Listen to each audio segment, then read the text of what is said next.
Hi masters, for you మీకోసం ఛానల్కి స్వాగతం సుస్వాగతం. ముందుగా మన జగద్గురువైన బ్రహ్మర్షి పితామ పత్రిజీ గారికి, మన గురుమాతకి నా ఆత్మ ప్రణామాలు మాస్టర్స్. ఓకే మాస్టర్స్, ప్రతిరోజు మన ఛానల్లోని ధ్యానం, స్వాధ్యాయం, సజ్జన సాంగత్యం జరుగుతుంది మాస్టర్స్.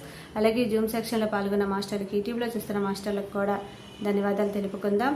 ఓకే మాస్టర్స్, ఈరోజు మన ఛానల్కి సీనియర్ పెరుగుడు మాస్టర్ గారైన నాగమల్లేశ్వరమ్మ గారు ప్రతిపాడు నుంచి వచ్చారు. మేడం గారిని సాదరంగా ఆహ్వానించుకుందాం. ఈరోజు మేడం చెప్పబోయే టాపిక్ మూర్ఖత్వపు నుంచి ముముక్షు వైపుకు, ఈ గొప్ప ఆత్మజ్ఞానం అందించడానికి మేడం గారికి వెల్కమ్ చెప్దాం మాస్టర్స్.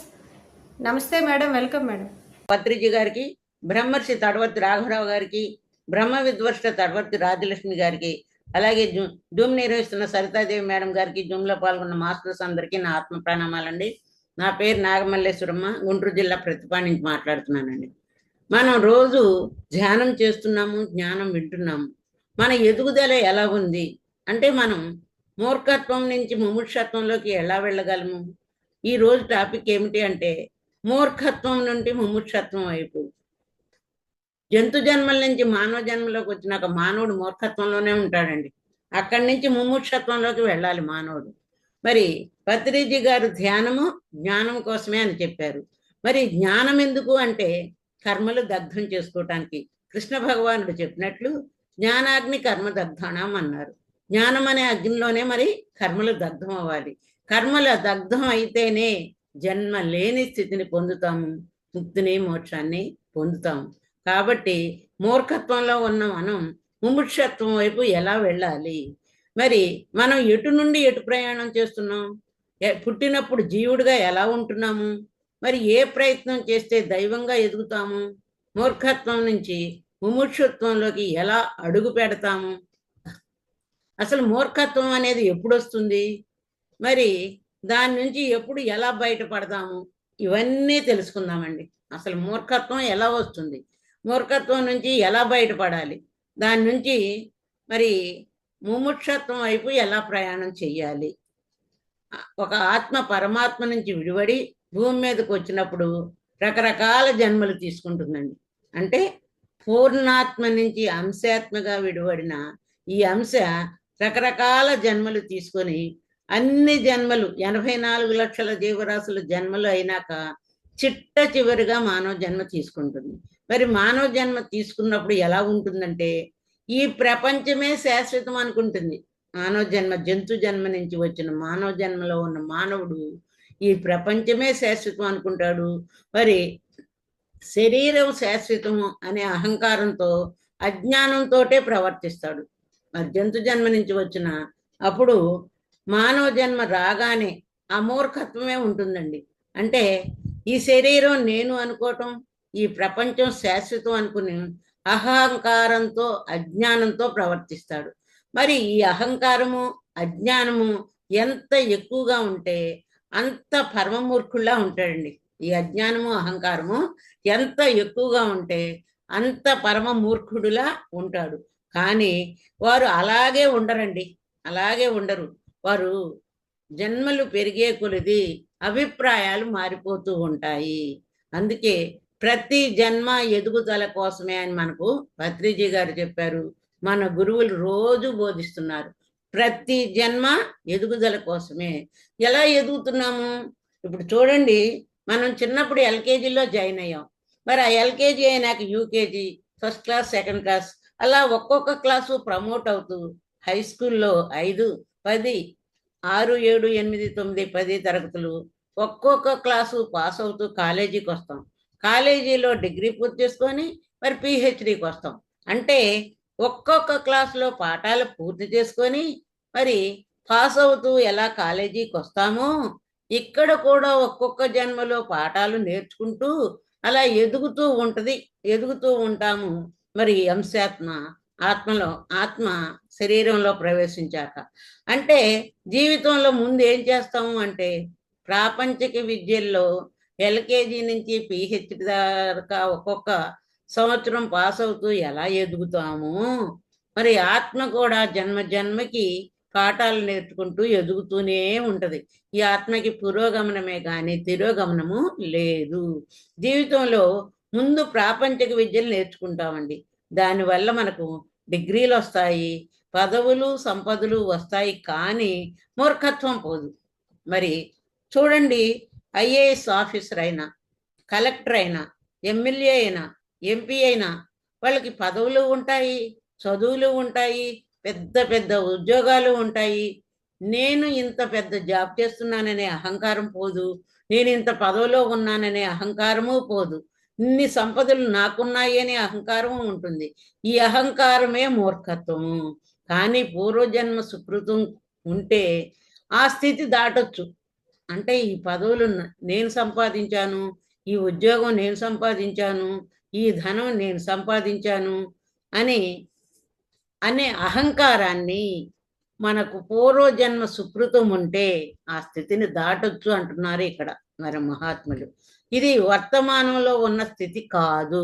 ఎవరైనా ఆధ్యాత్మికంలోకి వచ్చారు అంటే వాళ్ళకి ఖచ్చితంగా పూర్వజన్మ సుకృత ఫలితమే.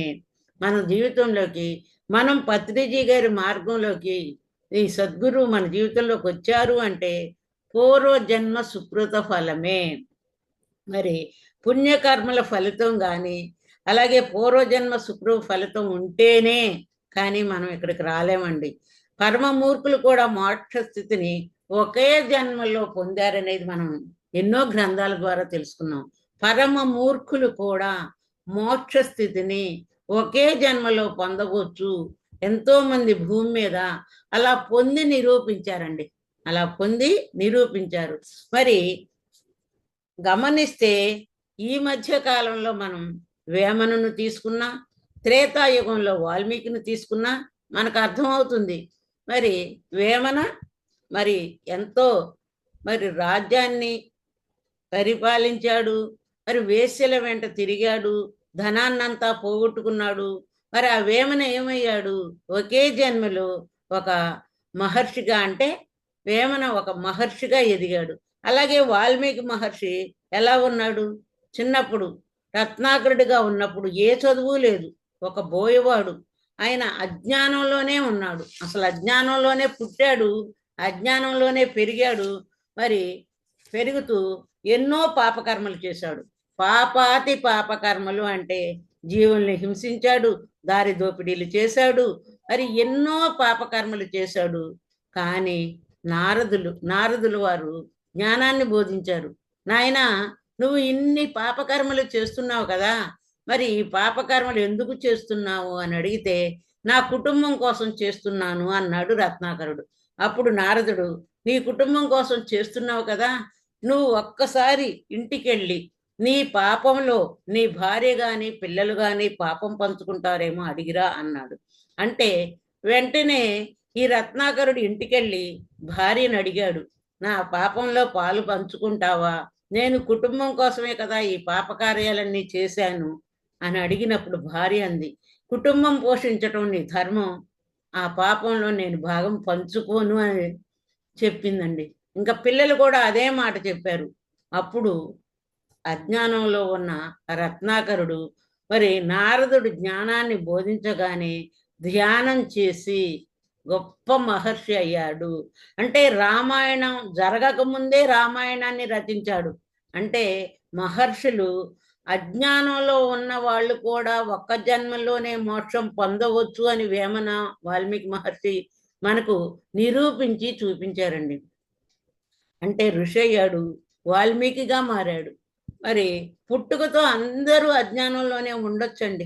పుట్టుకతో ఎవ్వరమైనా అజ్ఞానంలోనే ఉండొచ్చు, ఎన్నో తప్పులు చేయొచ్చు.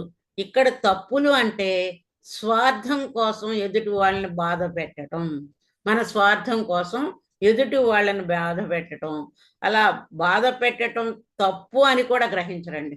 ఇప్పుడు ఎదుటి వాళ్ళని బాధ పెట్టడం అంటే పక్కవాడి మనిషిని బాధ పెట్టడమే కాదు, మనతో ఉన్న ఏ జీవిని బాధ పెట్టినా, ఏ జీవిని హింసించినా మరి అది పాపమే.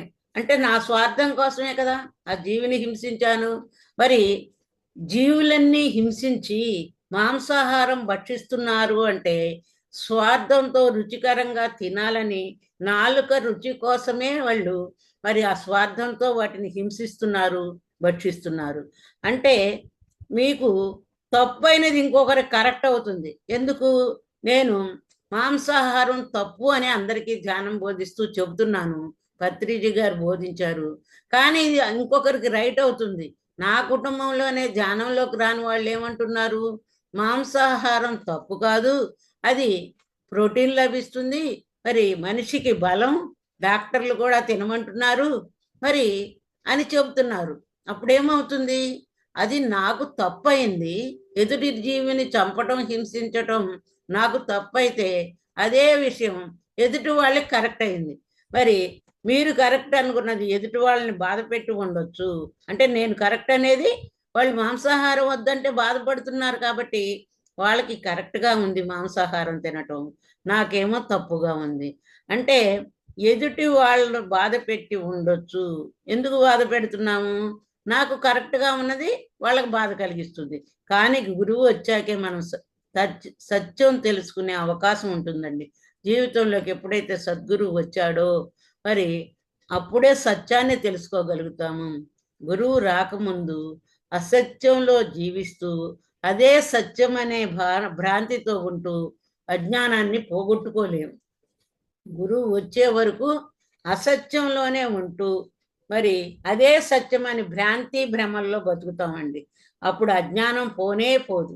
కానీ పూర్వజన్మ సుకృతం వల్ల గురువు వచ్చిన తర్వాత ఆత్మ విద్య నేర్చుకుంటే, అంటే ఆత్మ విద్య నేర్చుకున్నప్పుడే మానవ జన్మ చివరి లక్ష్యం అయిపోతుంది. ఎప్పుడైతే నువ్వు ఆత్మజ్ఞానం పొందావో, పూర్ణ జ్ఞానం పొందినప్పుడే మానవ జన్మకు చిట్ట చివరి లక్ష్యం అయిపోతుందండి. అందుచేత తెలియని విషయాలు ఎవ్వరు చెప్పినా వాళ్ళని గురువుగా స్వీకరించాల్సిందే. జీవితంలో గురువు వచ్చాకే మనకు సత్యం అర్థమవుతుంది. మరి కానీ సత్యాన్ని దర్శించాలి అంటే ఎవరి జీవితంలోనైనా మొట్టమొదటిగా ఉండాల్సింది సాధనే. మరి గురువు వచ్చారు, నువ్వు శరీరం కాదు ఆత్మ అని చెప్పారు, విన్నాము, శ్రవణం చేశాము, మరలా మననం చేశాము. మననం చేసినా మనం అనుభవపూర్వకంగా రావాలి కదా. అనుభవపూర్వకంగా అంటే మరి ఆ సత్యాన్ని ఆత్మను దర్శించాలంటే మరి ఏం కావాలి మనకి, మరి ఏం కావాలి, మొట్టమొదటగా ఉండాల్సింది సాధన. ఎందుకంటే ప్రతి మనిషి తన మనసును బట్టే ప్రవర్తిస్తాడు. అంటే మనసు ఏది చెబితే అదే చేస్తాడండి. మరి మానవుడు అంటే శరీరము, మనసు, ఆత్మ. మరి శరీరము, మనసు, ఆత్మ అయినప్పుడు శరీరం లోపల మనసు ఉంది, మనసు లోపల ఆత్మ ఉంది. ఈ మానవుడు మనసు చెప్పినట్టే ప్రవర్తిస్తూ ఉంటాడు. మరి ఏం చెప్తే అదే చేస్తాడండి. ఆ మనసు ప్రపంచం వైపు తిరిగి ఉన్నప్పుడు లోకవాసనలతో మనసు కల్మషం అవుతుంది, మురికి అవుతుంది. లోకవాసనలు అంటే లోకంలో మనకు కనిపించేవన్నీ కావాలని కోరుకుంటాడు. లోకంలో ఒక మేడ చూశాడు, కావాలనుకుంటాడు, కారు చూశాడు, కావాలనుకుంటాడు. అలాగే పక్క వాళ్ళ ఇంట్లో మరి ఫర్నిచర్ కొత్త చూశారు, అది కొనాలనుకుంటాడు. ఫంక్షన్కి వెళ్ళినప్పుడు ఒక బంగారు నెక్లెస్ చూశారు, అది కావాలనుకుంటారు. అలాగే పట్టు చీరలు, మరి ఎన్నో వెరైటీస్ వస్తువులు వస్తున్నాయి. ఈ లోకంలో మనం ఏది చూసినా అది కావాలనుకోవటమే లోకవాసన. మరి ఈ లోకవాసన మనకు ఉన్నంత కాలం మనలో స్వార్థమే ఉంటుందండి. లోకవాసన ఉన్నంత కాలం మనలో స్వార్థమే ఉంటుంది.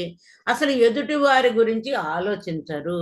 అంటే ఈ ధనం నేను ఎలా సంపాదిస్తున్నాను అనే ఆలోచన కూడా రాదు. ఇవే కాకుండా ఈ మురికి మనసుకు ఈ మనసుకున్న మురికి అరిషడ్ వర్గాలతో స్థూలమైపోతుంది. అంటే ఆ మనసుకున్న మురికి ఈ అరిషడ్ వర్గాలుంటే ఇంకా మనసు స్థూలం అయిపోతుంది. ఆ మనసు పెరిగి పెరిగి పెద్దది అవుతూ ఉంటుంది. అరిషడ్ వర్గాలంటే కామ, క్రోధ, లోభ, మోహ, మదమాశ్చర్యాలు. మరి అవి కూడా ఉన్నప్పుడు ఈ మనసు మలినంతో పాటు ఇంకా మనసు పెరిగి పెద్దది అవుతూ ఉంటుంది. మనసు ఎప్పుడు అప్పుడు ప్రపంచం వైపు తిరిగి ఉంటుందో, ఎన్ని కోరికలు ఉంటాయో, ఎంతగా అరిషడ్ వర్గాలకి బానిస అవుతారో మనసు అంత స్థూలం అవుతూ ఉంటుంది. ప్రపంచం వైపు తిరిగినప్పుడు అరిషడ్ వర్గాలకు బానిస అవుతారు. కామము అంటే కోరిక, చూసిందల్లా కావాలని కోరుకుంటాడు. మరి చూసిందల్లా కావాలని కోరుకున్నప్పుడు మరి ఆ కోరిక తీరనప్పుడు మరి కావాలని కోరుకున్న రావణాసురుడు ఏమయ్యాడు? మరి సీతను కావాలనుకున్నాడు, కోరిక వలన నష్టపోయాడు. మరి ఆ కోరిక తీరినప్పుడు క్రోధం వస్తుంది. క్రోధం వలన ఎవరు నాశనం అయ్యాడు? మరి హిరణ్యకశిపుడు నాశనం అయ్యాడు. తన పిల్లవాడు ఎంత నీలోనే భగవంతుడు ఉన్నాడని చెప్పినా వినకుండా ఆ క్రోధం వల్లనే హిరణ్యకశిపుడు నాశనం అయ్యాడు. మరి అర్షడ్వర్గాలకు బానిస అయినప్పుడు ఇంకా ఇంకా కోరిక, లోభం అంటే పిసినారితనం. ఈ పిసినారం తనంతో నేనే బాగుండాలి, అన్నీ నాకే ఉండాలి, అంతా నా వాళ్ళకే ఉండాలని ఒక్క రూపాయి కూడా ఎవ్వరికి ఇవ్వరు. దుర్యోధనుడు మరి కృష్ణుడు రాయబారానికి వచ్చినప్పుడు 5 ఊళ్ళిమ్మన్నా సూది మొనమోపినంత కూడా ఇవ్వనన్న దుర్యోధనుడికి మరి మహాభారత యుద్ధం తర్వాత ఆ సూది మొనమోపినంత స్థలం పాలించటానికి తానే భూమి మీద లేడు. ఆ లోభం అలా ఉండకూడదు. మరి మోహం, మనకు అన్ని విషయాల మీదే మోహం. మన పిల్లల మీద వ్యామోహం, ధనం మీద వ్యామోహం. మరి ఈ వ్యామోహం వల్ల నాశనం అయిన వాడు ఎవరు అంటే ధృతరాష్ట్రుడు. మరి 100 మంది పిల్లల మీద వ్యామోహంతో తమ్ముడి పిల్లలకు రాజ్యం ఇవ్వకపోవటం వలన యుద్ధంలో 100 మంది పుత్రుల్ని పోగొట్టుకున్నాడు. మరి ఈ మోహం వలన కూడా మనం ఎంతో నష్టపోతున్నాము. ఇలా అరిషడ్వర్గాలు ప్రతి దానితో మనం నష్టపోతున్నప్పుడు అప్పుడు గురువు మన గత జన్మల పుణ్యం వలన గురువు వచ్చి ఈ మరి అరిషడ్వర్గాలతో మరి చంచలమైన మనసుకున్న మురికిని మరి వచ్చినప్పుడు ఈ స్థూలంగా ఉన్న మనసుని ప్యూరిటీ చేయటానికే ప్రయత్నం చేస్తాడు ఈ గురువు. ఎలా? సూక్ష్మం చేసుకున్నప్పుడే నువ్వు ఎవరో నీకు తెలుస్తుంది. ఈ అరిషడ్వర్గాలతో, ఈ మనసుకున్న లోకవాసనలతో, మరి దేహవాసనలతో ఉన్న మనసుని శాస్త్రవాసనలు, దేహవాసనలు, లోకవాసనలు, అలాగే చంచలత్వం ఉన్న మనసుని, అరిషడ్వర్గాలతో స్థూలమైన మనసుని సూక్ష్మంగా చేసుకున్నప్పుడే నువ్వు ఎవరో నీకు తెలుస్తుంది అని గురువు బోధిస్తాడండి. అయితే గురువు దగ్గరికి వచ్చాక మొట్టమొదటిగా మనం పాటించాల్సింది సంయమనం. అసలు సంయమనం అంటే ఏమిటి? మన పట్ల మనం కఠినంగా ఉండటం. సంయమనం అంటే మన పట్ల మనం కఠినంగా ఉండాలి, ఎదుటి వాడి పట్ల ఉదారంగా ఉండాలి. ఎందుకు మన పట్ల మనం కఠినంగా ఉండాలి అంటే మనం కఠినంగా లేకపోతే మనకి ఇంద్రియ నిగ్రహం రాదు. ఇంద్రియ నిగ్రహం ఎందుకు ఉండాలి? ఇంద్రియాల వల్లే మనసు స్థూలం అయిపోయింది. ఇంద్రియాలన్నీ మనసు అధీనంలో ఉన్నాయండి. ఈ ఇంద్రియాలు మరి ఇంద్రియ నిగ్రహం రావాలి అంటే మనకేముండాలి? ముందు కఠినంగా సంయమనం ఉండాలి. సంయమనం అంటే ఏమిటి? మన పట్ల మనం కఠినంగా ఉండాలి, ఎదుటి వారి పట్ల ఉదారంగా ఉండాలి. మరి ఏదైనా చూడకూడని విషయం ఒకసారి చూడకపోతే మనసు చాలా హాయిగా ఉంటుందండి. చూడకూడని విషయం చూస్తే ఆ రోజు ధ్యానం కుదరదు. అంటే నేను ఆ విషయాన్ని చూడకూడదు అనుకొని కఠినంగా ఉండటమే సంయమనం. మనం ఆ విషయాన్ని చూడనప్పుడు మనకు ధ్యానంలో అది పదే పదే రాదు కాబట్టి ధ్యానం బాగా కుదురుతుంది. మరి కొంతమంది 10 మందితో మాట్లాడుతూ ఆ విషయాలు ఎవరికైనా చెప్తే వింటూ ఉంటే సూక్ష్మంగా ఉన్న మనసు స్థూలమైపోతుంది. ఎవరో పక్కింటి వాళ్ళు వచ్చి ఒక విషయం మనకు చెప్పారండి. ఆ విషయాన్ని మనం అక్కడే వదిలేస్తే ఏ బాధ ఉండదు. అది వదలకుండా ఆ విషయాన్ని ఫోన్ చేసి అది 10 మందికి చెప్పినప్పుడు ఆ విషయం మనసులో స్థూలం అయిపోయి ఆ రోజు ధ్యానం కుదరదు. అది ధ్యానానికి చాలా ఇబ్బంది పెడుతుంది. అందుకే మొట్టమొదట గురువు చెప్పేది ఏమిటి అంటే ఇంద్రియ నిగ్రహం ఉండాలి అంటారు. అంటే ఇంద్రియ నిగ్రహం అంటే అసలు చూడకూడదని కాదు, చూడకూడని వాటిని చూడకూడదు. మరి యూట్యూబ్లో గంటలు గంటలు గంటలు గంటలు ఫోను, అలాగే సీరియల్స్ చూడటం, ఇవన్నీ మనని జ్ఞానంలో ఇబ్బంది పెట్టేవే. అలాగే ఇంకా చూడకూడనివి చూడకూడదని తెలుసుకున్నాం, వినకూడనివి వినకూడదని తెలుసుకున్నాం, అనకూడనివి అనకూడదు. మన నోటి ద్వారా ఏదైతే అనకూడదు. అందుకే పత్రిజీ గారు నువ్వు ఎదుటి వారికి ఎదుటివారితో మాట్లాడేటప్పుడు ఆ మాట నీకైనా ఉపయోగపడాలి, లేకపోతే ఎదుటివాడికైనా ఉపయోగపడాలని ఎంతో స్పష్టంగా పత్రిజీ గారు చెప్పారు. అంటే వినకూడనివి వినకూడదు, చూడకూడనివి చూడకూడదు, అనకూడనివి అనకూడదు, అలాగే తినకూడనివి తినకూడదు. మరి కొన్ని నియమాలు పెట్టుకోవాలి. మనమేమి గురువు గారు మనకేం చెప్పారు? మాంసాహారము, కోడిగుడ్లు, పుట్టగొడుగులు, వెల్లుల్లి తినవద్దు అన్నారు. మరి ఒక్కసారే కదా అని మనం తింటే మన ధ్యాన శక్తిని, సంవత్సరాలు చేసిన ధ్యాన శక్తిని కోల్పోవలసి వస్తుంది. మరి బంధువులు ఇంటికి వెళ్ళినప్పుడు ఫంక్షన్లో బలవంతం చేస్తారు. ఒక్కరోజే కదా తినండి, మా కోసం తినండి. వాళ్ళ కోసం మనం తింటే మన శక్తినే మనం కోల్పోతాం. మరి అందుకే సంయమనం పాటించాలి అన్నారు. సంయమనం అంటే ఏమిటి? మన పట్ల మనం కఠినంగా ఉండాలి. అంటే నేను తినను అనుకున్నాక మరి వెల్లుల్లి వేసిన ఆహారాన్ని తినను అని కఠినంగా చెప్పగలగటమే సంయమనం. ముందు ప్రపంచం వైపు మనసు ఎప్పుడైతే ప్రపంచం వైపు తిరిగి స్థూలమైందో దాన్ని సూక్ష్మం చేయాలి. కాబట్టి ఇంద్రియాల బట్టే మనసు స్థూలమైపోయింది. ఇంద్రియాలు చూసినవన్నీ కావాలంటుంది. మరి చూసినవన్నీ రకరకాల రుచులు తినాలంటుంది నోరు, మరి రకరకాల దృశ్యాలు చూడాలంటుంది కన్ను, రకరకాల సంగీతాలు వినాలంటుంది చెవు, మరి మంచి మంచి సువాసనలు కావాలంటుంది ముక్కు, మరి శరీరం స్పర్శకు రకరకాల సుఖాలు. మరి ఎండలో ఏసీలో ఉంటే బాగుండనుకుంటుంది, చలికాలం హీటర్ల దగ్గర కూర్చోవాలనుకుంటుంది. ఇలా అన్నిటినీ ఈ మనసు ఇంద్రియాల ద్వారా సుఖ పెడుతుంది. కాబట్టి ఇంద్రియ సుఖాల వల్లే మనసు స్థూలం అయిపోయింది. దానివల్ల మనిషి అరిషడ్వర్గాలను తగ్గించుకోలేకపోతున్నాడు. ఎప్పుడైతే ఈ మనసు సుఖాలకు బానిస అయిందో అరిషడ్వర్గాలను, కామక్రోధాల్ని, లోభమోహాల్ని, ఎందుకు మదమాచార్యాల్ని తగ్గించుకోలేకపోతున్నాడు. కాబట్టి అది తగ్గించుకోవాలంటే ఇంద్రియ సంయమనం కావాలి. ఇంద్రియ సంయమనం అంటే పదే పదే మనం గుర్తుపెట్టుకోవాల్సిన విషయం, మనం కఠినంగా మన పట్ల ఉండాలి. ఈ ఇంద్రియ సమయం పాటించినప్పుడే నీ పట్ల నువ్వు చాలా కఠినంగా వ్యవహరించగలుగుతావు. చూడకూడదంటే చూడవు, వినకూడదంటే వినవు, తినకూడదు అంటే తినవు. ప్రపంచం వైపు తిరిగి నువ్వు ఆనందంగా లేవు. ఆనందంగా ఉండటం కోసమే, మీ స్వరూపాన్ని తెలుసుకోవటం కోసమే కఠినంగా వ్యవహరించాలి. ఎందుకు? నేను ఆత్మనని తెలుసుకున్నాను. మరి ఆత్మ దర్శనం కావాలి అంటే నా పట్ల నేను కఠినంగా వ్యవహరించాలి, ఇంద్రియాలను నిగ్రహించుకోవాలి. అందుకే ఇంద్రియ సంయమనం ధ్యానికి ఉండాలి. మరి గురువు చెప్పాడు, నువ్వు శరీరం కాదు ఆత్మ అంటే ఆత్మ అని చెప్పాడు. ఆత్మే భగవంతుడు అని తెలుసుకున్నాం, ఆత్మే పరబ్రహ్మం అని తెలుసుకున్నాం, ఆయన శాశ్వతంగా ఉండేవాడు అని తెలుసుకున్నాం. మరి కాలాలు మారినా, యుగాలు మారినా మారనివాడని తెలుసుకున్నాం. మరి ఆ భగవంతుడు నువ్వే అయి ఉన్నావని తెలుసుకున్నాం.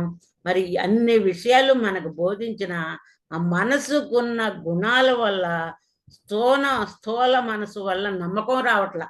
నేనే భగవంతుడిని చెప్పినా నేను భగవంతున్నా అనే నమ్మకం ఈ గుణాల వల్ల, ఈ అర్షడ్వర్గాల వల్ల మనకు రావట్లేదు. అందుకే గురువు ముందు మన ఆహారాన్ని జాగ్రత్తగా తీసుకోవాలని చెప్తాడండి. మరి ఆహారం వల్లే మనసు ఏర్పడుతుంది. కాబట్టి ఇంద్రియ నిగ్రహంలో మొట్టమొదటి పాత్ర ఆహారానిదే.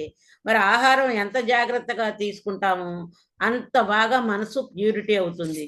మరి ఆహారంలో కూడా అర్ధదోషం ఉండకూడదు, నిమిత్త దోషం ఉండకూడదు, స్థాన దోషం ఉండకూడదు, సంస్కార దోషం ఉండకూడదు, గుణదోషం ఉండకూడదు అని చెప్పారండి.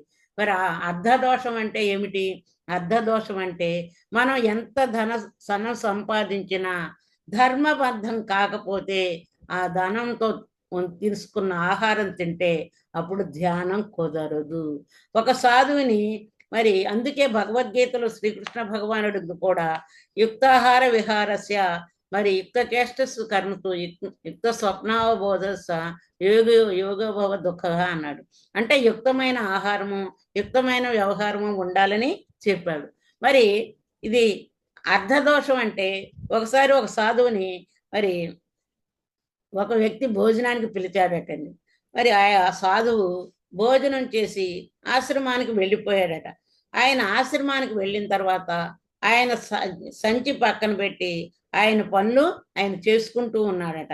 మన్నాడు ఏదో అవసరం పడి ఆ సంచిని బోర్లించాడంట. దానిలో సంచి చూసి అన్నీ వదిలాను కదా, డబ్బు సంచి, దానిలో డబ్బు సంచి ఉందట. అన్నీ వదిలాను కదా, నేను ఇలాంటి పని ఎందుకు చేశాను? ఆ డబ్బు తీసుకొని మళ్ళీ ఆ వ్యక్తి దగ్గరికి వెళ్ళాడట. నువ్వు ఏం వ్యాపారం చేస్తావు అని అడిగాడట. నేను వడ్డీ వ్యాపారం చేస్తానన్నట. అంటే నేను దోషపూరిత ఆహారాన్ని తినటం వల్ల, అధర్మంగా సంపాదించిన డబ్బు తినటం వల్ల, ఆ ధనంతో తిన్న భోజనం చేశాను. నువ్వు అధర్మంగా సంపాదించిన ధనంతో నేను భోజనం చేశాను కాబట్టి అధర్మపరమైన సంపాదన వల్ల అక్కడ భోజనం చేయటం వలన మరి ఏమైంది?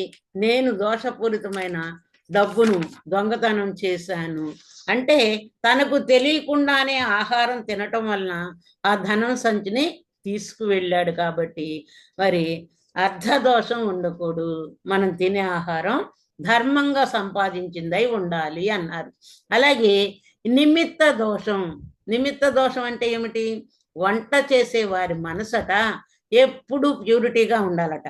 కలుషితంగా ఉంటే ఆహారం కూడా దోషపూరితం అవుతుందటండి. వంట చేసేటప్పుడు కూడా. అందుకే పూర్వం నుంచి పెద్దల ఆచారాలు ఎందుకు పెట్టారు అంటే, మడితో వంట చేయాలనేవాళ్ళు. తెల్లవారుజామునే లేచి చన్నీళ్ళు స్నానం చేసి ఉతికి ఆరేసిన బట్టలు ధరించి మరి అగ్నిదేవుడికి నమస్కరించి వంట చేసేవాళ్ళు. అంటే అంత పవిత్రంగా ఎందుకు చేసేవాళ్ళు? అలా చన్నీళ్లతో స్నానం చేసినప్పుడు ఎంతో పవిత్రమైన ఆహారాన్ని తయారు చేస్తాం కాబట్టి పూర్వకాలం అలా చేసేవాళ్ళు. ఇక్కడ దీనికి ఉదాహరణ ఏమిటి అంటే, నిమిత్త దోషానికి ఉదాహరణ భీష్ముడు మరి యుద్ధం అయిపోయిన తర్వాత ధర్మరాజుకి ధర్మాన్ని బోధిస్తున్నాడట. కృష్ణుడు చెబుతాడట, మరి మీ భీష్ముడి దగ్గరే మీరు ధర్మాన్ని గురించి వినాలి అంటే, అప్పుడు ద్రౌపది పక్కున నవ్విందట. అప్పుడు నవ్వగానే అప్పుడు భీష్ముడు అన్నాడంట, అమ్మా నువ్వు ఎందుకు నవ్వావో నాకు తెలుసు. కౌరవ సభలో వస్త్రాపహరణం చేస్తుంటే ఏమీ మాట్లాడలేకపోయిన వాడు ఈరోజు ధర్మం ఎలా చెప్తాడు అనుకుంటున్నావు? కానీ నేను అధర్మపరమైన ఆహారం తినటం వల్ల ఆ రోజు నేనేమీ మాట్లాడలేకపోయాను. దుర్యోధనుడి ఇంట భోజనం చేయటం వలన నేను అలా మాట్లాడలేకపోయాను. దుర్యోధనుడి ఇంట భోజనం చేసిన రక్తం ఈ రోజు అర్జునుడి బాణాలతో మరి పూర్తిగా పోయింది. కాబట్టి నేను నా శరీరంలో శుద్ధ రక్తం, అశుద్ధ రక్తం అంతా పోయింది. ఇప్పుడు నా శరీరంలో శుద్ధ రక్తం ఉంది. అందుకే ధర్మం గురించి చెప్పగలుగుతున్నాను అని చెప్పాడంటండి. దోషపూరిత ఆహారం తింటే సత్యం తెలిసినా సత్యంలో జీవించలేము అనేది అర్థమవుతుందండి. అలాగే స్థాన దోషం. మనం తినే ఆహారం వండే ప్రదేశం ఎలా ఉండాలి? హింస జరిగే చోట ఉండకూడదంటండి. మరి చాలా ఫంక్షన్స్లో ఒకవైపు నాన్ వెజ్ భోజనాలు, ఒకవైపు వెజ్ భోజనాలు పెడుతుంటారు. ఏమండి ఇక్కడ అంతా శాకాహారమే వండామండి ఈ భోజనాలు అని చెబుతుంటారు. అక్కడికి వెళ్ళినప్పుడు కూడా మరి ఆ పాత్రలు కానీ, ఆ రెండు కలిపి వండే హోటల్స్లో కానీ, మరి ఆ ఫంక్షన్స్లో కానీ, మరి ఆ ప్రదేశాల్లో అంటే హింస జరుగుతున్న ప్రదేశాల్లో వండే భోజనం తిన్నప్పుడు అక్కడ మరి ఏమవుతుంది అంటే స్థాన దోషం ఉంటుందంట. ఆహారం తింటే మనలో కరుణ, త్యాగం నశించిపోతుందటండి. ఆ రెండు వెంటనే లేకపోతే, అవి రెండు ఉంటేనే సాధనలో ముందుకెళ్ళగలము. ఏమిటి? త్యాగము, కరుణ ఉంటేనే మనం ముందుకు వెళ్ళగలము. అంటే ఆహారంలో ఇక్కడ స్థాన దోషం కూడా ఉండకూడదని చెప్పారండి. మాంసాహారం వండే ప్రదేశంలో వండిన వంట తిన్న ఆ దోషం మనకు ఉంటుంది. ఇక 4వది సంస్కార దోషం. ఈ సంస్కార దోషం అంటే మనసుకున్న సంస్కారం బలంగా ఉంటే ఎంత చెప్పినా వారు మారరండి. అంటే దుర్యోధనుడికి మరి కృష్ణుడు రాయబారానికి వచ్చి యుద్ధం 5 ఊళ్ళు ఇచ్చినా యుద్ధం జరగదు, ప్రాణ నష్టం జరగదు, ధన నష్టం జరగదని ఎంత బోధించినా మరి కృష్ణుడి కోసం మరి ఆ రాయబారానికి వచ్చినప్పుడు ఎంత చెప్పినా దుర్యోధనుడు వినలేదు. రాయబారానికి వచ్చాడని దుర్యోధనుడికి భారీగా ఏర్పాట్లు చేసి భోజనానికి పిలుస్తాడు దుర్యోధనుడు. కానీ కృష్ణుడు దుర్యోధనుడు భోజనానికి పిలిస్తే కృష్ణుడు దుర్యోధనుడి ఇంటికి వెళ్లకుండా విదురుడి ఇంటికి వెళ్తాడండి. విదురుడి భార్య కృష్ణుడి భక్తురాలు. ఆమె భక్తితో ఏం చేస్తుంది, భోజనం వడ్డించి అరటి పండు ఒలిచి ఆయనకు పండు కాకుండా తొక్కలిస్తుంటే ఆయన తినేస్తూ ఉంటాడట. అప్పుడు విదురుడు వచ్చి, ఏమిటి స్వామి మీరు తొక్కలు తింటున్నారు, నా మీద మరి మరి ఆ భక్తితో ఆ తన్మయత్వంతో ఏది పెట్టినా నేను స్వీకరిస్తాను అన్నాడట విదురుడు అడగగానే. అప్పుడు ఆమె మనసు, దుర్యోధనుడి మనసు ఎలా ఉంది, దుర్యోధనుడి సంస్కారం పగతో నిండి ఉంది, విదురుని భార్య సంస్కారం భక్తితో నిండి ఉంది. మనం కూడా మన మీద ఇష్టం లేని వారి ఇంట్లో భోజనం చేస్తే ఆ సంస్కార దోషం మనకు కూడా వస్తుంది, సాధన కుదరనియ్యదు. అంటే మన శత్రువులైన వాళ్ళు, మనం అంటే వాళ్ళకి ఇష్టం లేదు, అలాంటి ఇంట భోజనం చేసినప్పుడు ఆ సంస్కార దోషం వలన సాధన కుదరదు అన్నారు మహాత్ములు. ఇంకా గుణదోషం, మరి తమోగుణం రజోగుణంలో ఉన్న వంట కూడా మరి సాధన కుదరనీదటండి. సాత్విక గుణం ఉన్న వారి చేతి వెంటే తినాలి. సాత్విక గుణం ఉన్నప్పుడు సత్యానికి దగ్గర చేస్తుంది, మన సత్యం వైపు ప్రయాణం చేస్తాము. అంటే మనకు ధ్యానము జ్ఞానము కుదిరేటట్లు చేస్తుంది. ఈ దోషాలన్నీ చిన్న చిన్నవిగా అనిపిస్తాయి, చిన్న దోషాలుగానే ఉంటాయి, కానీ మన సాధన కుదరదు, జ్ఞానం పెరగదు. అందుకే ఆహారం ఎంత జాగ్రత్తగా తీసుకుంటామో అంత బాగా మనసు ప్యూరిటీ అవుతుంది. మనసు ప్యూరిఫై అయినప్పుడు నేనైతే కష్టపడాలి కానీ ఎదుటి వాళ్ళని ఎప్పుడూ కష్టపెట్టకూడదు అనుకోవటమే మహాత్ముల లక్షణం. మరి మీ ఆనందం కోసం ఎదుటి వాళ్ళని కష్టపెట్టడం మూర్ఖుల లక్షణం. అందుకే ఇక్కడికి వచ్చేటప్పటికి ముందు మనం మనసుని కంట్రోల్ చేసుకోవాలి, వాక్కుని అదుపులో ఉంచుకోవాలి, సరైన ఆహారం తీసుకోవాలి, సరైన వ్యవహారంలో ఉండాలి. ఇదే ఇంద్రియ సంయమనం. అలా సాధన చేస్తున్నప్పుడు మనలో పట్టుదల పెరుగుతుంది, మరి సహనము ఉండాలి. ఇవన్నీ సాధనలో ఉన్నతి స్థితి చేరటానికి మార్గాలు. సాధన చేస్తున్నప్పుడు ఇంకా ఇంకా చెయ్యాలి అనుకోవాలి, కానీ ఇవాళకి చాలే అని తృప్తి పడకూడదు. అందుకే బుద్ధుడు అంటాడండి, ప్రాపంచక విషయాల్లో తృప్తి ఉండాలి, ఆధ్యాత్మిక విషయాల్లో అసంతృప్తితో జీవించాలి అని చెప్పేవాడు. నువ్వు తృప్తి పడితే నీలో బద్ధకం ప్రవేశిస్తుంది. ఒక్కొక్కసారి సాధన చేసినప్పుడు ఎంతో కష్టం కూడా అనిపిస్తుంది. ఆ కష్టాన్ని కూడా ఇష్టంగా మార్చుకోవటం అలవాటు మనం చేసుకోవాలండి. ఆధ్యాత్మిక యోగంలో ప్రవేశించడం అంటే ఇంద్రియ నిగ్రహం, పట్టుదల, సహనం ఇవన్నీ అలవాటు చేసుకోవాలి. అప్పుడే ఎంతో చక్కగా సాధనలో ముందుకు వెళతారు. ఎప్పుడైతే నువ్వు బాహ్యం నుంచి అంతరంలోకి వచ్చావో అప్పుడు ఆత్మను తెలుసుకోవడానికి, ఆత్మను చేరుకోవటానికి ప్రయత్నం నువ్వు చేస్తున్నట్టే.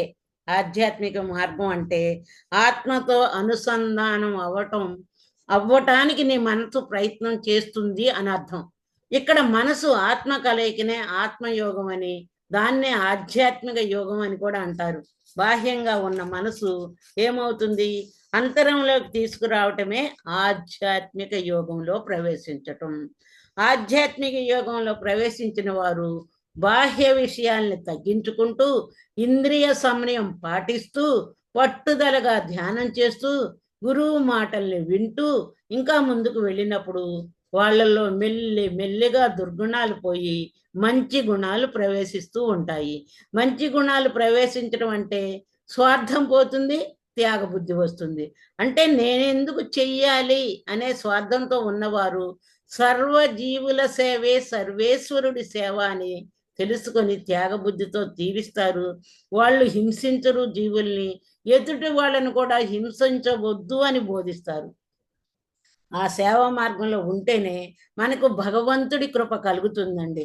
అలా తెలిసినప్పుడు సేవ, ప్రేమ, త్యాగం లాంటి గుణాలు అలవాటు చేసుకున్నప్పుడు వారిలో అరిషడ్వర్గాలు కూడా శాంతిగా ఉంటాయి. ఎప్పుడు నీలో ప్రేమ, త్యాగం, సేవ అలవాటు అయినప్పుడు అరిషడ్వర్గాలు కూడా శాంతిగా ఉంటాయి. అసలు లేకపోవటం కాదండి, అరిషడ్వర్గాలు ఉండాలి, అదుపులో ఉండాలి. మరి అరిషడ్వర్గాలు ఉండకూడదు అని చెప్పరు పత్రిజీ గారు. ఉండాలి అని చెబుతారు. మరి పత్రిజీ గారి కోపం, మరి అక్కడ లక్షల మంది కూర్చున్నా కామ్గా ఆయన మాట వినగానే కూర్చుంటారండి. ఆయన స్టేజ్ మీదకి రాగానే పిన్ డ్రాప్ సైలెన్స్ ఎందుకు అవుతుంది? మరి అరిషడ్ వర్గాల్లో ఆయన కోపం ప్రదర్శించినప్పుడు ఏమవుతుంది?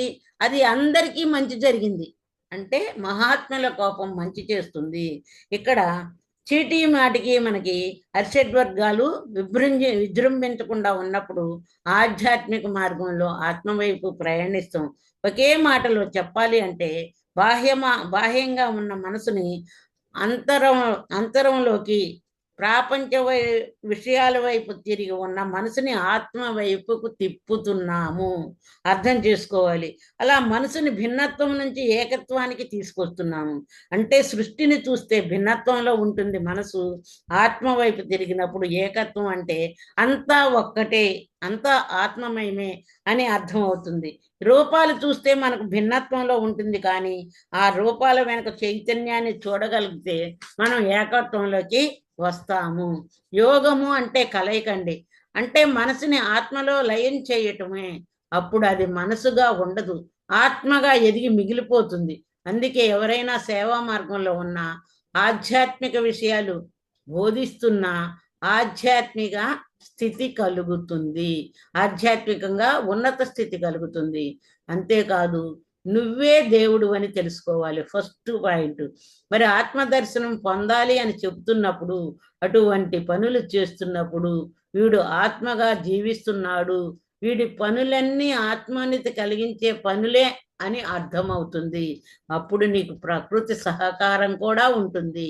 ఇవన్నీ సాధించాలి అంటే గురువు చెప్పిన సాధన చెయ్యాలి, క్రమం తప్పకుండా సాధన చెయ్యాలి, ఆచార సాంగత్యము ఉండాలి, స్వాధ్యాయము, సేవ, ఇవన్నీ తూచా తప్పకుండా ఆచరిస్తూ ఉంటే మోక్ష స్థితికి వెళతాము.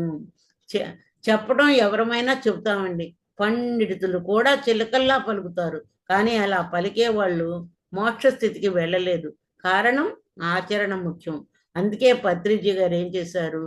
మరి పత్రిజీ గారు చెప్పటంతో ఆపలేదండి, తాను ఆచరించి 10 మంది చేత ఆచరింపచేసేవాడే ఆచార్యుడు అవుతాడు అని చెప్పారు.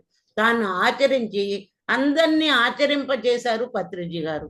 మనం కూడా చెప్పటంతో ఆపటం కాదు, ఆచరిస్తూ ఆచరింప చేసినప్పుడే నువ్వు ఆచార్యుడు అవుతావు అని చెప్పారు. అందుకే ఆచరించిన మాటలే 10 మందికి చెప్పటం చాలా తేలిక. చెప్పేవాళ్ళందరూ ఆచార్యులు ఎవరు? మనం ఆచరించి చెప్పేవాడే ఆచార్యుడు అవుతాడు. అందుకే ఊరికినే ఆచార్యులు అనే బిరుదులు అందరికీ ఇవ్వలేరు. గొప్పగా ఎదిగిపోయామని ఎప్పుడు ఎవ్వరం అనుకోవద్దు.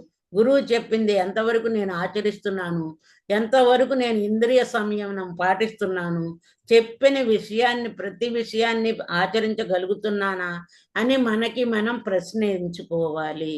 ఆచరిస్తే చెప్తున్నప్పుడు అది అందరూ ఆచరించగలుగుతారు. ఆచరించిన మాటలు చెప్తే ప్రజల్లో నమ్మకం ఉండదు, మాటకు విలువ ఉండదు. మరి పత్రిజీ గారు ఒక్క మాటకి లక్షల మంది ఎందుకు మరి ధ్యానంలోకి వచ్చారు అంటే ఆయన మాట సత్యం కాబట్టి, చెప్పింది సత్యం కాబట్టి. అందుకే మోహక్షయమే మోక్షము అన్నారు, మోహాన్ని వదలాలి అన్నారు శంకరాచార్యులు. మోహాలు ఉన్నంతసేపు మనకి దుఃఖమే. దేని మీద మోహం ఉన్నా, భార్య మీద కానీ, భర్త మీద కానీ, పిల్లల మీద కానీ, ధనం మీద కానీ, సిరి సంపదల మీద కానీ, పదవుల మీద కానీ, కీర్తి ప్రతిష్టల మీద కానీ, దేని మీద నీకు మోహం ఉన్నా మరి నీకు దుఃఖమే. మోహం లేని స్థితిలోనే నువ్వు దుఃఖం లేని స్థితిలో ఉంటావు. మరి మోహం బంధం నుంచే పుడుతుంది. నేను నా వాళ్ళు అనే బంధం ముందు పోవాలి. నా శరీరం నా రక్త సంబంధికులు అని మురిసిపోతున్నాము. ఆ బంధం వల్లే కర్మలు చేస్తున్నాము, కర్మల వల్లే జన్మలు పెంచుకుంటున్నాము. కారణం బంధం శాశ్వతం కాదు. నేను దేహం, ఆత్మ అని గురువు చెప్పాడు. ఆత్మ అయిన నాకు ఎవరితోటి బంధం లేదు అనుకుంటూ ఉండాలి. ఎందుకంటే అందరూ ఆత్మస్వరూపులే. వాళ్ళు పాఠాలు నేర్చుకోవడానికే భూమి మీదకి వచ్చారు. ఆత్మ అయిన నాకు ఎవరితోటి బంధం లేదు, ఆ భగవంతుడితోటే బంధం. నేను శరీరాన్ని అనుకుంటేనేమో దుఃఖం, ఆత్మనే అనుకుంటే దుఃఖం లేని స్థితి వస్తుంది. ఆత్మ అనుకుంటే అన్నిటినీ వదలగలవు, శరీరం అనుకుంటేనే అన్నిటినీ పట్టుకుంటావు. మరి సత్యం తెలిసిన సత్యాన్ని ఎందుకు పట్టుకోలేకపోతున్నారు అంటే, ఎక్కడో చిన్న నీకు అనుమానం ఉంది. గురువు మాట మీద అనుమానం, సత్యం మీద అనుమానం. హృదయపూర్వకంగా భగవంతుడిని మీరు ప్రేమించట్లేదు. లోకులు ఏమనుకుంటున్నారో అని కొన్ని పనులు చేస్తున్నారు. కానీ లోకేశుడు ఏమనుకుంటాడు అనేదే చూడాలి. లోకేశుడు ఏమనుకుంటాడో అని చేయట్లేదు. అందుచేత లోకులు ఏమనుకున్నా లోకేశుడు మెచ్చే పనులు, నచ్చే మాటలు మాట్లాడితే భూమి మీద ఉండగానే మోక్ష స్థితికి వెళతారు. ఏనాడు భగవంతుడి కృప వల్ల నీకు గురువు వచ్చాడో ఆయన మాటలు తూచా తప్పకుండా పాటించాల్సిన అవసరం ఉంటుంది. అప్పుడే ఆ మూర్ఖత్వాన్ని వదులుతారు, దుఃఖాన్ని వదులుతారు, బంధాన్ని వదులుతారు. అసలు బంధంలో ఉంటేనే బాధ, భయం. బంధం పోతుందేమోనని బాధ, లోకులు ఏమనుకుంటారోననే భయం. అసలు బంధం ఎక్కడ పోతారో, ఎక్కడ నన్ను వదిలిపెట్టిపోతారోనని భయం. కానీ ఏదో ఒక రోజు వాళ్ళైనా వదిలి వెళతారు, నువ్వైనా వాళ్ళని వదిలి వెళ్ళాల్సిందే. ఇప్పుడు అబ్బాయి ఉన్నాడు, అమెరికాలో ఉద్యోగం వచ్చింది, అమెరికా వెళ్ళిపోతాడు కదా. అమ్మాయి ఉంది, పెళ్ళైతే అత్తవారింటికి వెళ్ళిపోతుంది. వాళ్ళనైనా నువ్వు వదిలేస్తే, శరీరం వదిలినప్పుడు నువ్వైనా వాళ్ళని వదిలి వెళ్ళాలి కదా. అందుకని మరి లోకులు ఏమనుకుంటారోననే భయం వదలాలి. బంధం ఉన్నన్నాళ్ళు మరి దుఃఖము పోదు, మూర్ఖత్వం పోదండి. అవి రెండు పోవాలి అంటే గురువు చెప్పినట్టు సాధన, స్వాధ్యాయం, సాంగత్యం చెయ్యాల్సిందే. ఆహార నియమాలు కూడా కఠినంగా పాటించాలి. ఈ మూడు ఉంటే మనిషి ఉన్నత స్థితి వైపు వెళతాడు, మోక్ష స్థితిలో ఉండగలుగుతాడు. అందుకే మూర్ఖుడిగా పుట్టటం తప్పు కాదు. పుట్టుకతో ఎవ్వరూ జ్ఞాని కాదు. మూర్ఖుడిగా పుట్టడం తప్పు కాదు, అజ్ఞానిగా పుట్టటము తప్పు కాదు. జ్ఞానిగా మరణించాలి. నీ జీవితంలో గురువు వచ్చినప్పుడు అందరూ ప్రశంసించారు. అలా పొగిడేటప్పటికి మరి గురువు వస్తే మరి ఎంతో గొప్ప గురువుని పొందాను అని ఎంతో మరి క్లాస్ చెప్తే ప్రశంసిస్తారు. అజ్ఞానం నుండి గురువు వచ్చినప్పుడు జ్ఞానం వైపు వెళ్ళాలి. నన్ను ప్రశంసించారనే అహంకారం పెంచుకోకూడదు. మరి మన రక్త సంబంధికుల మీద మరి బంధము పెంచుకోకూడదు, మమకారము మోహము పెంచుకోకూడదు. మూర్ఖత్వం నుంచి ముముక్షత్వం వైపు వెళ్ళాలి అనే ప్రయత్నం చేయాలి. లేకపోతే ఈ సాధన నీకు ఉపయోగపడనట్టే. అందుచేత ఎంత సాధన చేస్తున్నానన్నది విషయం కాదు. సాధన చేశాక నేను ఏం వదులుకున్నాను, విషయ విరక్తి కలిగిందా, బాహ్యాన్ని వదిలానా లేదా అని పరిశీలించుకోవాలి. నువ్వు విషయాశక్తి వదిలితేనే ఆధ్యాత్మికంలో ఉన్నత స్థితికి ఎదగగలుగుతావు, ఉన్నత శిఖరాలు అధిరోహించగలుగుతావు. బాహ్యం నుంచి అంతరంలోకి ప్రయాణించిన నువ్వు ఆత్మనని తెలుసుకొని ఆత్మగా భూమి మీద బ్రతకటమే మోక్షస్థితి. మనసు నేను జీవుణ్ణి, శరీరాన్ని అనుకుంటే అందరి దగ్గర నుంచి అన్నీ కావాలనుకుంటావు. నువ్వు జీవుణ్ణి అనుకుంటే, నేను శరీరం అనుకుంటే అందరివి తీసుకోవాలనుకుంటావు, స్వార్థపూరితంగా ఉంటావు. అదే నేను ఆత్మని, నేనే భగవంతుణ్ణి అని తెలుసుకుంటే అందరికీ ఇవ్వాలనుకుంటావు. భగవంతుడి లక్షణం అన్నీ ఇవ్వటమే. కానీ పుచ్చుకోవటంలో, అందరి దగ్గర తీసుకోవటంలో దుఃఖం ఉంటుంది, అందరికీ ఇవ్వటంలో ఆనందం ఉంటుంది. ఈ ఆనందాన్ని ఎవరికి వాళ్ళే అనుభవించాలి. అందుకే మూర్ఖత్వం నుంచి ముముక్షత్వం వైపు ప్రయాణం చేస్తేనే మానవ జన్మని సార్థకం చేసుకున్నట్లు. దానికి సాధన ఉండాలి. సాధనకు అనుకూలంగా శరీరాన్ని, మనసును ఉంచుకోవాలి. ఈ రెండు సాధన, మనసు మనసు శుద్ధంగా ఉండాలన్నా, శరీరం సాధనకి అనుకూలంగా ఉండాలన్నా ముఖ్యంగా ఆహారం వల్లనే వస్తాయండి. కాబట్టి ఆహారాన్ని మితంగా తినాలి. సరిగ్గా తింటే సరైన వ్యవహారం ఉంటుంది. అప్పుడు ఈ రెండు స్థితిల్ని దాటి ఆత్మస్థితిలోకి ప్రవేశించి ఆత్మస్థితిలో ఉంటారు. మరి ఆత్మగా మిగిలిపోతారు. ఆత్మగా ఎదగటం అంటేనే మోక్ష స్థితికి వచ్చినట్లు. మరి దీన్ని బట్టి, ఈ క్లాసుని బట్టి నేను అర్థం చేసుకున్నది ఏమిటి అంటే, మూర్ఖత్వంలో ఉండటం తప్పు కాదు, అజ్ఞానంలో ఉండిపోవటం తప్పు కాదు. మరి జ్ఞానిగా చనిపోవాలి. మూర్ఖుడిగా పుట్టడం తప్పు కాదు, మూర్ఖుడి నుంచి, అజ్ఞానం నుంచి మరి జ్ఞానిగా మనం మరణించాలి. చనిపోయేటప్పటికైనా జ్ఞానాన్ని పొందాలి. మూర్ఖుడిగా పుట్టడం తప్పు కాదు, అజ్ఞానిగా పుట్టడం తప్పు కాదు, జ్ఞానిగా మరణించాలి అనే విషయం ఈ క్లాస్ ద్వారా అర్థమవుతుందండి. దానికి ముఖ్యంగా ఆహార నియమాలే చెప్పారండి. ఆహార నియమాలు పాటించినప్పుడే మనసు ప్యూరిటీ అవుతుంది. మనసు ప్యూరిటీ అయినప్పుడే సాధన పెరుగుతుంది. అప్పుడు లోకవాసన, దేహవాసన, శాస్త్రవాసన పోగొట్టుకున్నప్పుడే, నీకు ఆత్మ మీద విపరీతమైన ప్రేమ కలిగినప్పుడే నువ్వు ఆత్మజ్ఞానం పొందగలుగుతావు, ఆత్మ దర్శనం చేసుకోగలుగుతావు. సాధన కుదరాలి అంటే ఆహార వ్యవహారాలే ముఖ్యము అని, దానికి త్రిరత్నాలు పాటించాలి అని మన గురువు గారు పత్రిజీ గారు, రాఘరావు గారు, రాజలక్ష్మి అమ్మగారు చెప్పారు. మరి సాధన, స్వాధ్యాయము, సాంగత్యము, సేవ చేయాలి, కఠినమైన ఆహార నియమాలు పాటించాలి. ఇంత అద్భుతమైన అవకాశం ఇచ్చినందుకు బ్రహ్మర్షి పితామహ పత్రిజీ గారికి, బ్రహ్మర్షి తర్వతి రాఘవరావు గారికి, బ్రహ్మ విద్వర్ష తర్వతి రాజలక్ష్మి అమ్మగారికి, సరితాదేవి మేడం గారికి, జూమ్ నిర్వహిస్తున్న సరితాదేవి మేడం గారికి, జూమ్ లో పాల్గొన్న మాస్టర్స్ అందరికీ నా ధన్యవాదాలు madam. Thank you madam. Thank you. Thank you madam. Thank you so much madam. For you మీకోసం మన ఛానల్కి వచ్చి ఎంతో గొప్ప ఆత్మజ్ఞానం అందించిన నాగమల్లేశ్వరమ్మ గారికి, హారిక గారికి ధన్యవాదాలు తెలుపుకుందాం మాస్టర్స్. అలాగే ప్రతినిత్యం ఎరుకతోటి ధ్యానం, స్వాధ్యాయం, సజ్జన సాంగత్యం చేద్దాం మాస్టర్స్. అందరి చేత చేద్దాం మాస్టర్స్. వైజాగ్కి మెగా పిరమిడ్ రావాలని పరమ గురువుల కోరిక, పత్రిగారి కోరిక, పత్ర మేడం కోరిక. మనం అందరం సంకల్ప జ్ఞానం చేసి వైజాగ్ మెగా పిరమిడ్ వచ్చేలా చేద్దాం masters. Thank you masters. Thank you.